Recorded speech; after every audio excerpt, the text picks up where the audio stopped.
program Katakan Tidak pada SARA dan hoaks menuju ke Pilkada Serentak 2018. Saya ke Nasdem saat ini. Pak, benar tidak katakan SARA dan hoaks untuk Nasdem? Jadi begini ya, Pilkada ini kan memilih kepala daerah. Yang nantinya dia akan menjadi pimpinan daerah. Dan semua itu kan rakyatnya. Tidak ada bupati partai tertentu, tidak ada. Bupati untuk seluruh rakyat. Oleh karena itu menurut saya, hoax dan SARA itu tidak seharusnya terjadi. Tapi faktanya terjadi, Pak. Iya, seharusnya tidak. Mengapa? Kita lihat sekarang, hampir tidak ada satupun partai, hampir ya, yang mengusung sendiri. Di sini koalisinya A, B, C. Tempat lain A, B, D. Kan gitu. Jadi seharusnya tidak perlu karena gitu ya. Hoax dan itu tidak perlu kan. Oleh karena itu apa? Saya punya filosofi. Kita ini kan bersaing. Tapi dengan cara apa? Bertanding. Namun tetap bersanding kan begitu. Oke. Nah, ya. Jadi bersaing, ya. Bertanding, tapi bersanding. Nah, oleh karena itu sekali lagi Nasdem tetap punya filosofi. Menanglah dengan bermartabat dan kalahlah dengan terhormat. Gitu ya. Jadi saya kira itu dari kami ya. Baik. Kalau hoax tidak begitu, tapi kemudian mengumbar aib seseorang begitu untuk kemudian akhirnya mendatangkan antipati lalu kemudian beralih kepada dukungan ke partai politik tertentu begitu, itu banyak terjadi. Bukan hanya di ranah media sosial, namun juga faktanya banyak terjadi dan dimainkan oleh oknum-oknum partai politik, kalau tidak boleh mengatakan partai politiknya yang menyuruh begitu. Bagaimana Nasdem melihat? Ya, seharusnya itu tidak terjadi. Kita ini kan memilih pemimpin. Memilih pemimpin itu adu visi, adu misi, adu argumen, bukan adu sentimen. Jadi yang kita adu itu argumennya tentang visi misi kita, bukan adu sentimen. Jangan kalah berargumen menyerang sentimen kan begitu, menyerang sentimen pribadi. Nah, itu tidak boleh kan. Jadi saya pikir marilah kita semua partai politik ini memberi contoh kepada rakyat bahwa kita ini adalah partai-partai yang punyanya rakyat, memilih pemimpin untuk rakyat. Karena ketika partai memberikan contoh tidak baik, yang di bawah ikut. Oleh karena itu, jangan pernah kita partai politik memberi peluang kepada siapapun untuk melakukan tindakan-tindakan isu SARA dan berita-berita hoax. Ya. Di mana tanggung jawab moral partai politik kalau melakukan hal tersebut? Begitu. Masih di Nasdem, saya ingin tanggapan mengenai mahar politik. Mengingat politik kita berbiaya mahal, ternyata banyak hal-hal yang terjadi di balik meja partai politik. Begitu. Ya. Memberikan sesuatu untuk nanti meminta imbalan pada saat sang calon sudah menjabat. Ya, uang mahar itu kan ada dalam pernikahan. Jadi kalau seorang calon kepala daerah, dia melamar kepada sebuah partai, nah kan ada uang mahar. Oh, ada? Bukan, kan katakan itu kan ada mahar. Harusnya tidak boleh. Harusnya tidak boleh tidak boleh. Harusnya atau memang faktanya di Nasdem tidak boleh? Jadi kalau kita ingin memilih pemimpin yang benar-benar pemimpin sejati, bebaskan dia dari uang mahar. Supaya ketika jadi kepala daerah dia tidak korupsi. Dia tidak ingin mengembalikan uang mahar itu gitu loh. Nah, Nasdem tanpa mahar. Kita sama sekali tanpa mahar. Jangankan kepala daerah, kita caleg saja tidak ada uang mahar, malah kita dibekali gitu oleh partai. Jadi begitu partai membiasakan uang mahar, sebenarnya kita sudah ikut partai ini mengajari para kepala daerah calon untuk berlaku korupsi. Itu. Berlaku koruptif. Baik, terima kasih Nasdem. Saya ke PKB. Ya, silakan Mbak. Pertanyaan saya masih sama untuk PKB, bagaimana komitmennya terhadap untuk tidak melakukan hoax dan SARA? Kalau untuk PKB saya kira kalau dilihat dari sejarah kelahirannya, kemudian juga para pendirinya, para pejuangnya, juga pemimpin kita dan para aktivis di PKB, rasanya itu tidak mungkin kalau misalnya kita yang memproduksi hoax. Dalam banyak kesempatan yang kita ketemu ya dengan para calon yang kita usung, kemudian juga para pengurus kita, juga baru-baru ini misalnya saya menghadiri satu deklarasi untuk pasangan yang kita dukung, saya bilang bahwa kita tidak akan pernah melakukan, tapi kita juga tidak akan pernah terprovokasi untuk kemudian melakukan tindakan yang sama apabila ada hoax dan kemudian ajakan yang berbau sara.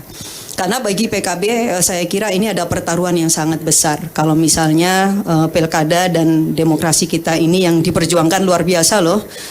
Setelah rejim otoritarian sama-sama kita perjuangkan untuk lahirnya reformasi dan kita bisa menikmati demokrasi yang seperti ini dan kemudian harus diwarnai dengan isu sara atau kemudian hoax. Nah, yang paling penting kemudian kita juga minta bahwa pemerintah cukup tegas ya untuk bisa menindak siapapun pelakunya, karena pasti pihak kepolisian itu punya kekuatan untuk bisa mendeteksi siapa, bagaimana, kemudian mereka menggunakan cara apa, karena memang kepolisian kita juga dilengkapi kekuatan untuk bisa mendeteksi itu. Kita sering jadi korban, para guru kita, kiai kita di NU terutama di Pilkada DKI misalnya, bagaimana itu juga menyasar yang sepatutnya untuk tidak diterima. Dan ini menjadi komitmen kita bersama, otomatis untuk kemudian bisa sama-sama kita lawan. Karena yang paling penting pula, nah ini yang patut kita waspadai saya kira, bukan hanya kecurigaan itu apakah dilakukan oleh pasangan yang sedang berkontestasi, jangan-jangan justru pihak lain yang mencoba mendompleng ajang demokrasi ini untuk tujuan-tujuan yang antidemokratik. Nah, itu yang kita hindarin. Jangan sampai kemudian pilkada yang ini menjadi ajang kegembiraan dan sukacita bagi kita semuanya merayakan demokrasi, tapi justru menjadi tempat tumbuh suburnya radikalisme dan intoleransi. Nah, ini yang menurut saya penting untuk menjadi pengingat kita semuanya, bahwa harus ada yang kita jaga, politik kebangsaan. Karena yang paling penting bukan hanya semata-mata siapa akan memenangkan pertarungan ini, tetapi Indonesia ini tetap utuh nggak dengan semua ajang pilkada yang kita selenggarakan secara periodik 5 tahun sekali. Okay. Jangan sampai kemudian justru pertaruhan kita Indonesia ini terancam hanya karena siapa ingin menang dan siapa yang ingin jagoan di pilkada. Oke, siapa yang ingin menang dengan menghalalkan berbagai cara. Sebelum saya ke PAN, menggelitik juga untuk bertanya, PKB tetap setia dengan pemerintahan saat ini, tapi dengar-dengar begitu sudah mulai mengusung Pak Ketum untuk menjadi Wapres begitu. Itu justru tanda setia kita ya. Itu tanda setia, maksudnya bagaimana?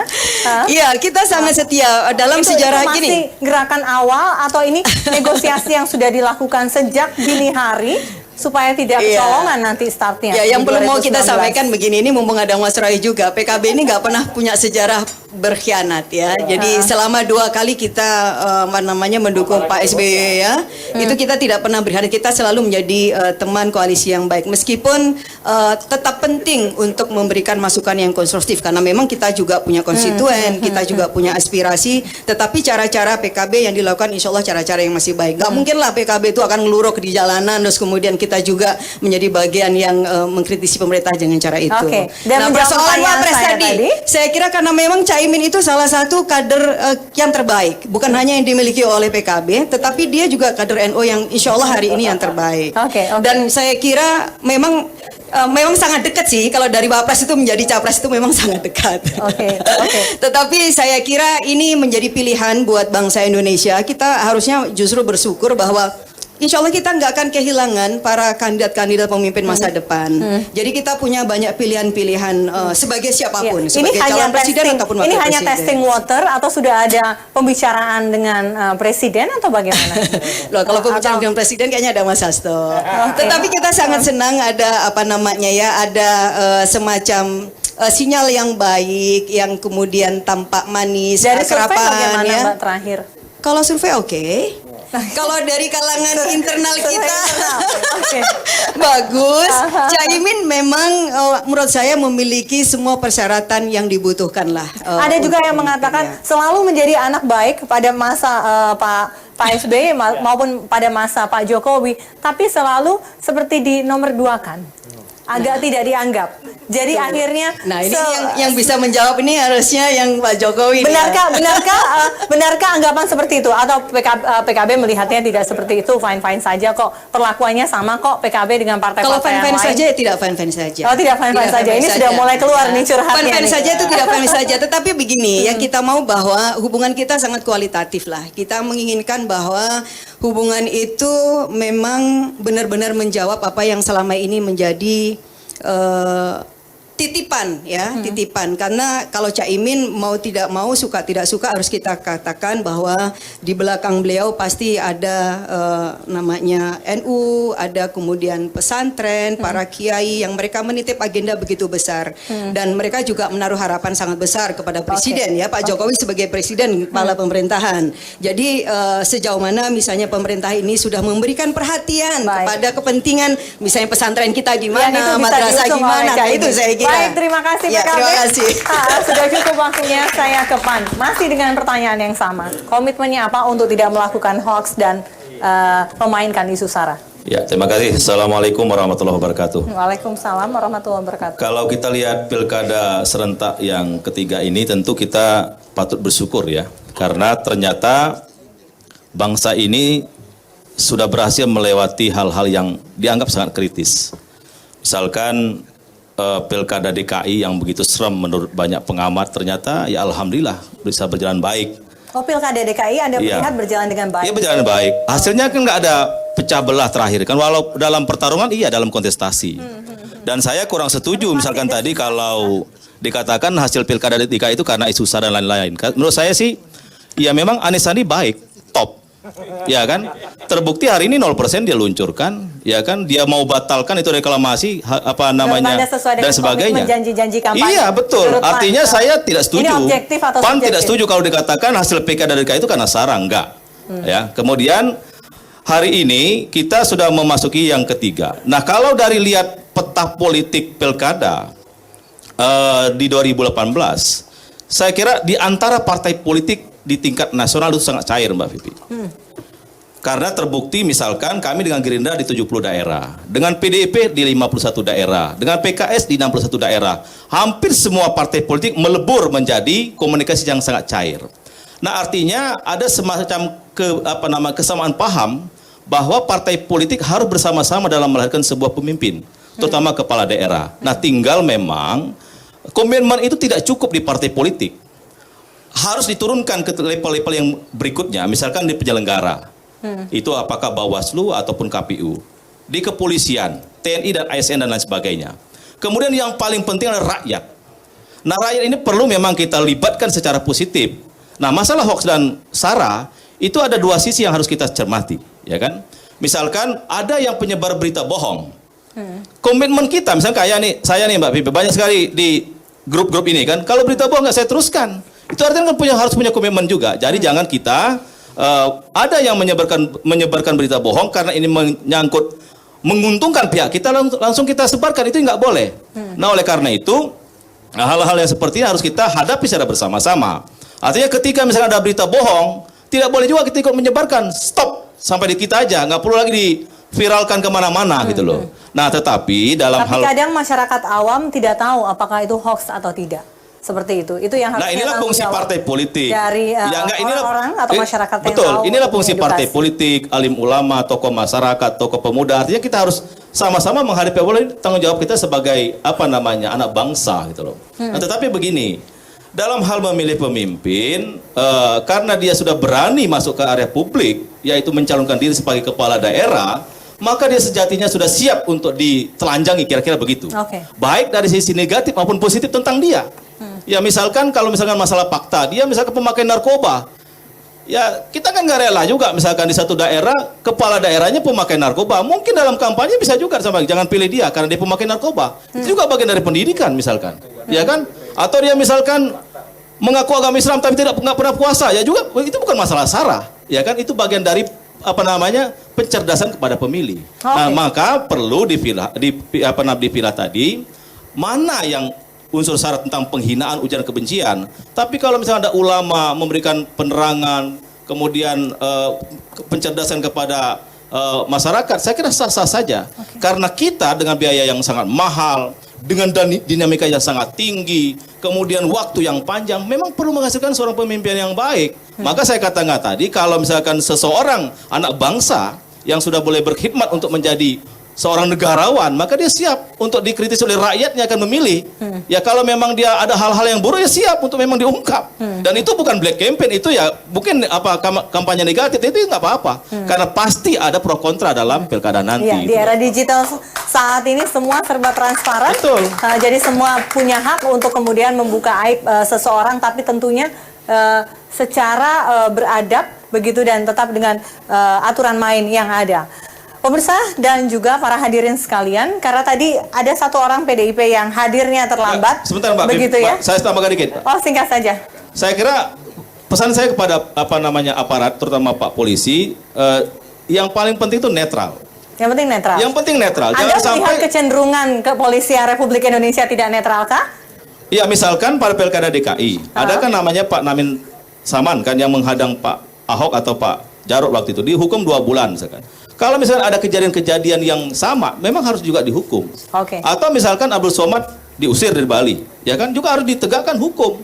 Kalau misalkan itu tidak ditegakkan, ya bisa jadi juga nanti orang Bali diusir tempat lain. Nah, artinya perlakuan sebagai aparatus negara Polri itu harus betul-betul netral. Jangan sampai tafsir masyarakat mengatakan bahwa ada keberpihakan, dan inilah akan memunculkan dinamika yang mungkin tidak bisa kita hindari, sangat tajam dan sangat panas. Ada kesakit-hatian, ada ketidakadilan, bisa memicu hal-hal yang tidak diinginkan. Baik, terima kasih. Dari PAN ke Sekjen PDIP, Pak Hasto, silakan Pak Hasto. Iya, karena menunggu-nunggu Anda, tadi semua sudah sepakat memberikan kesempatan kepada PDIP? PKS sepakat? Sepakat ya PKS? Begitu, saya ingin sepakat semua. Karena satu-satu perwakilannya dan PDIP 2 orang, karena Pak Hasto tadi terlambat. Hasto silakan. Baik, sebenarnya Pak Terry tadi juga sudah mewakili dari kami. Tapi intinya ini adalah tradisi demokrasi kita. Dan kita melihat rakyat sudah menunjukkan kedewasaan di dalam berpolitik. Mari kita belajar bersama-sama dari kedewasaan dari rakyat itu. Dan kita wujudkan watak politik yang membangun peradaban. Namanya pilkada, kalah menang itu hal yang biasa. Kami kalau menang hal yang biasa. Hal yang biasa. Iya, itu hukum demokrasi. Kalau ini kan alat. Biasa, contohnya kami di Jawa Barat. Kami di Jawa Barat. Kami pilgub kalah 2 periode. Iya. Tapi kami buktinya di dalam pemilu legislatif rakyat memberikan kepercayaan pada kami. Jadi tidak ekuivalen gitu ya? Tidak ekuivalen, tidak lihat. Kami cukup signifikan kalau kita lihat dari jumlah kadernya. Dari periode yang lalu kami hanya punya 211 kader yang menjadi kepala daerah dan wakil kepala daerah. Kami sekarang sampai saat ini udah punya 256. Bahkan dalam itu pilkada urutan pertama tidak, kalau tidak salah kan Gerindra ya? Dalam pilkada pertama dan kedua. Yang diukur itu adalah berapa banyak kader partai yang menjadi kepala daerah dan wakil kepala daerah. Bukan dari aspek dukungannya. Siapa yang didukung? Ya seperti itu, karena bagi kami pilkada merupakan momentum untuk memperkuat mekanisme kelembagaan partai di dalam menyiapkan pemimpin. Pilkada kali ini misalnya kami dari 171 daerah, kami hanya bisa ikut di 169. Total kader yang menjadi calon kepala daerah ada 60 dan kemudian calon wakil kepala daerah 73. Kami menyiapkan 2 kali sekolah para calon kepala daerah untuk mempersiapkan mereka agar betul-betul dapat mewujudkan makna kekuasaan dari rakyat oleh rakyat dan untuk rakyat. Kalau kita lihat dalam proses pengumuman pasangan calon, karena kami persiapkan dengan sebaik-baiknya, kami memilih tema-tema politik sesuai dengan persoalan di daerah. Di Sulawesi Tenggara karena ada persoalan pencemaran akibat pertambangan yang eksploitasinya terlalu berlebihan dan mengabaikan lingkungan, kami temanya politik hijau. Kemudian di Maluku kami temanya politik pendidikan. Kalau kita lihat dari proses kalau di Jawa mekanisme, Timur, temanya apa? Kami partai yang pertama kali mengumumkan pasangan calon. Jawa Timur kami yang pertama. Sulawesi Selatan kami yang pertama kali mengumumkan. Satu adalah politik membangun peradaban yang kami calonkan. Kemudian di daerah yang lain kami juga pertama mengumumkan pasangan calon. Hanya terkait juga dengan persoalan Jawa Tengah itu terkait dengan strategi politik. Karena kami bisa maju sendiri tanpa bekerja sama dengan partai lain karena rakyat memberikan kepercayaan pada kami. Itu pun kami menunjukkan watak PD Perjuangan sebagai partai yang mengedepankan kekuatan gotong royong. Sehingga kami bersama-sama dengan P3, kemudian Nasdem, kemudian Demokrat dan juga partai seperti Hanura yang memberikan dukungan kepada kami. Itu contoh di Jawa Tengah. Semangat gotong royong kami kedepankan. Jadi seluruh proses penetapan pasangan calon kami umumkan dengan sungguh-sungguh sebagai pertanggungjawaban kami bahwa yang kami cari adalah sosok pemimpin, bukan pemburu kekuasaan. Iya, meskipun di akhir dan itu padahal melibatkan kadernya seperti itu ya. Itu dengan pertimbangan yang sangat matang sekali di Jawa Tengah. Oke. Bagaimana dengan di Jawa Timur? Sudah tepatkah pilihannya? Jawa Timur kita melihat memang kita juga harus menghormati. Ketika Bapak Abdullah Aswar Anas kemudian memilih untuk menyerahkan mandat kepada Dewan Pimpinan Pusat PDI Perjuangan. Kami kemudian mengadakan konsultasi dengan para kiai, dengan keluarga besar Nahdien. Kemudian kami mendengarkan masukan dari Ketua Umum PKB karena kami bekerja sama dengan PKB. Akhirnya kami munculkan sosok yang menurut kami mampu membawa perubahan di Jawa Timur dan merupakan bukti bahwa antara keluarga besar Nahdien dan PDI Perjuangan, PKB dan PDI Perjuangan, PDI Perjuangan dan PKB, kami bisa bekerja sama dengan baik untuk Jawa Timur sebagai sebuah provinsi yang dalam konteks kesejarahan mampu menunjukkan nilai-nilai patriotisme yang luar biasa. Kesadaran terhadap kultural itulah yang kami bawa di Jawa Timur. Baiklah, terima kasih. Kita berikan applause sekali lagi kepada seluruh perwakilan partai politik. Saya kembalikan ke narasumber yang ada di panggung bersama saya. Saya ke Bawaslu dulu.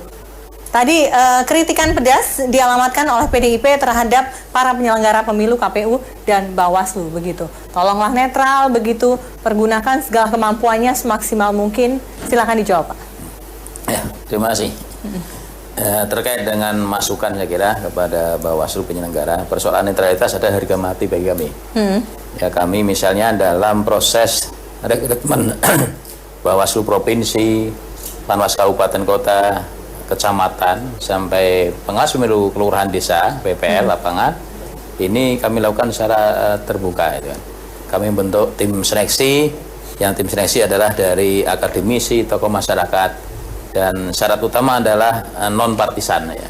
Itulah saya kira untuk menjaga sebuah proses, integritas proses rekrutmen dan integritas hasil dari penyelenggara pengawas ini. Itu.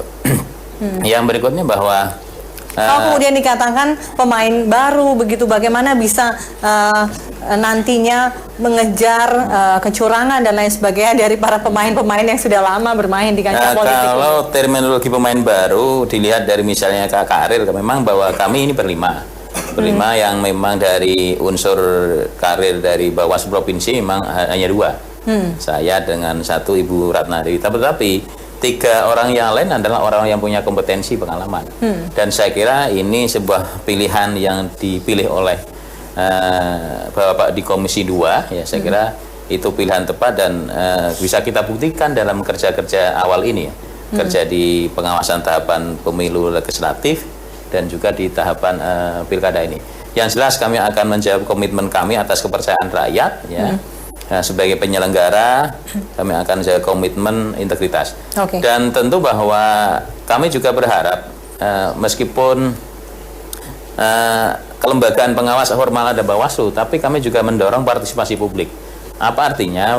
Publik juga kami dorong untuk mengawasi kami juga, gitu kan.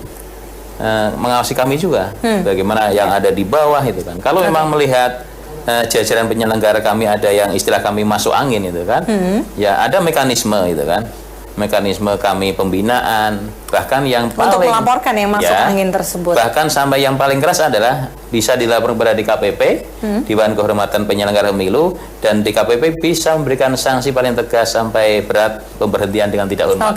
Semoga semuanya netral ya, baik DKPP-nya, KPU maupun Bawaslu-nya. Saya ingin kasih kesempatan tapi satu pertanyaan, silakan bermusyawarah mufakat karena tadi kan partai politik adalah membangun sebuah musyawarah dan mufakat juga untuk bertanya kepada narasumber yang ada di depan. Silakan, siapa yang ingin bertanya? Gerindra? Tadi PDIP sudah ada 2 kesempatan. Gerindra? Tadi Anda cukup menyoroti KPU dan Bawaslu juga. Mungkin dari PAN. Dari PAN, oke, silakan PAN. Sepakat ya dari PAN karena hanya satu orang yang saya kasih kesempatan. Silakan Pak. Ya, saya kira seperti yang saya tanyakan tadi, netralitas aparatur sipil negara, KPU, Bawaslu, kan, dan kepolisian dan TNI itu menjadi penting, sangat penting gitu loh. Nah, oleh karena itu mungkin ke Pak Slamet, bagaimana Pak cara mengatasi banyak dinamika yang terjadi di 171 pilkada ini? Tentu banyak kejadian-kejadian yang mungkin harus ditangani oleh kepolisian. Nah, yang permohonan kami tadi, kalau ada kasus yang sama, maka pelakunya harus sama gitu. Nggak boleh dibeda-bedakan.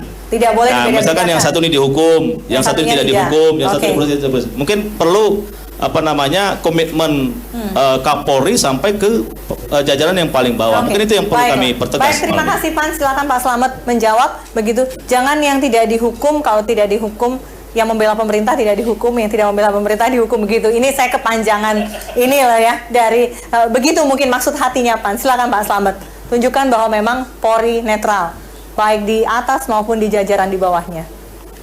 Iya, memang di dalam suatu perkara itu memang tidak pernah terlepas dari cara pandang. Dari cara pandang. Ya, cara pandang dari sudut tersangka maupun cara pandang dari sudut masyarakat, cara pandang dari sudut pelapor. Iya.